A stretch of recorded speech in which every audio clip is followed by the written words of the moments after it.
خلاص احنا دخلنا رسميا في اخر 2025 والسنه بتودع، وده معناه ان وقت الترشيحات وصل. النهارده هنبدا باكتر فئه محيره للناس، وهي فئه ال 10000 جنيه، يعني تقريبا بنتكلم من 8000 ل 12000 جنيه على حسب السوق. والفئه دي فيها موبايلات كتير نزلت، بس طبعا مش كلها يستاهل. فركز معايا يا صديقي علشان اقول لك انهي افضل واحد وايه اللي هيدي لك قيمه مقابل سعر. ويلا ما اطولش عليك، ويلا بينا نبدا بالشاومي نوت 14 ال 4 جي.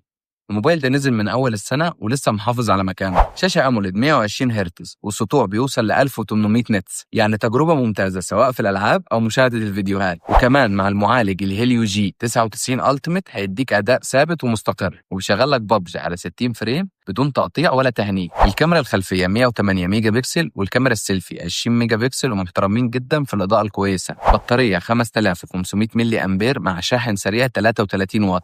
بالنسبة لي العيوب اللي في الموبايل ده ما فيهوش NFC ولا في تصوير 4K. واكتر حاجه بتضايقني في موبايلات شاومي في الفئه دي ان كل المستشعرات سوفت وير مش هاردوير. سعره حوالي في السوق تقريبا 9400 جنيه. باختصار لو عايز شاشه ممتازه وصوت واداء يومي ثابت، الموبايل ده اختيار مضمون. بعد كده عندنا الفيفو في 50 اللايت ال 4G. فيفو في الموبايل ده لعبت على حاجتين، الشاشه والكاميرا السيلفي، وبصراحه طلعوا شغل كويس جدا.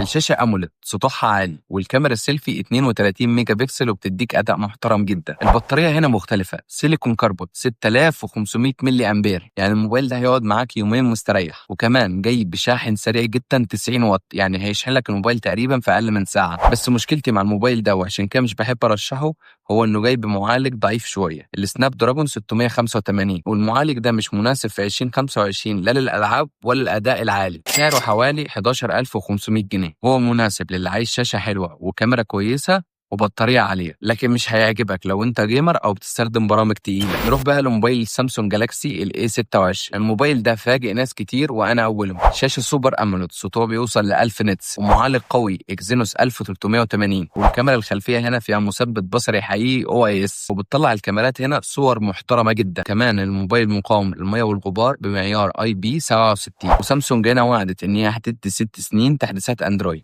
بس طبعا في شوية حاجات ممكن تضايقك. شكل الشاشة القديم اللي هو بنوتش، الصوت هنا مونو مش ستيريو، يعني بسماعة واحدة من السماعتين، والشحن هنا 25 واط وكمان مش موجود في القلب. وسعره دلوقتي حوالي 11500 جنيه. بس بصراحة لو عايز موبايل تعتمد عليه في الأداء والتحديثات المضمونة، الموبايل ده تقريبا أفضل اختيار. ندخل بقى على مفاجأة انفينكس، وهو الانفينكس هوت 60 البرو. شاشة أموليد 120 هرتز، والسطوع بيوصل ل 1600 نتس، شاشة مبهرة جدا. المعالج الجديد الهيليو جي 200 اللي بيديك أداء قوي ومستقر في الألعاب. الكاميرا الخلفية 50 ميجا بكسل وبتديك اداء محترم في ظروف الاضاءه الكويسه، لكن الكاميرا الاماميه 13 ميجا بكسل مش حلوه قوي. البطاريه بقى 5160 ملي امبير، وبتدعم الشحن السريع 45 واط. وكمان في NFC ومستشعر بصمه حقيقي IR بلاستر اللي بيخليك تقدر تتحكم في الاجهزه اللي حواليك بموبايلك زي كأنه ريموت كنترول. بس طبعا اكيد الموبايل فيه عيوب، ما فيهوش تصوير 4K ولا مايك اضافي لعزل الضوضاء، فهيبقى المكالمات هنا شويه صعبه لو انت في حته دوشه. لكن المميز ان سعره 10500 جنيه، بصراحه صفقه محترمه جدا مقابل اللي هتدفعه. وكمان في الفيفو في 60 اللايت ال 4G دي لسه نازل جديد،